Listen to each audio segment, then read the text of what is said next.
Mr. Shapiro, you talked about white privilege, and just this week, I had a conversation with Rachel Lazar, who's done some work, a Jewish American woman who's done some work on this area, as well as having extensive conversations with Dr. Greg Parks of Wake Forest University, who's also talked quite a bit about critical race theory.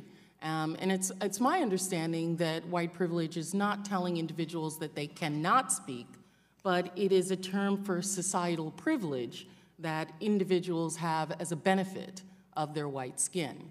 And I don't think that, and I think universities would be remiss to then say that because you're white, you're not allowed to say anything that's critical of white people. I didn't know that white privilege actually went into that sphere. My understanding is it's just, and the issue is that white privilege makes people uncomfortable to talk about the societal privilege that they have. Well, to me, what I say on campuses all the time is if you want to cite instances of racism that we can all find and fight together, that's something that I am more than willing to stand next to you and fight, because that's obviously stuff that we should fight together. But when you just say that there is a white privilege out there in the ether and that by dint of birth your skin color generates for you an advantage, what you're really saying to people is that your view is less valuable because you have not experienced what I've experienced. And that is an identity argument, that's a character argument, that's not a rational political argument that can actually be taken on in any way. It's more of a cudgel and a club than it is an attempt to open a discussion. Well, I think it's a demonstrable evidence that through society's demographics that being white has societal privileges that being black does not. But we can talk about how that manifests, because that's I'm also interested in what you just said now, is that you would stand next to anyone who has this.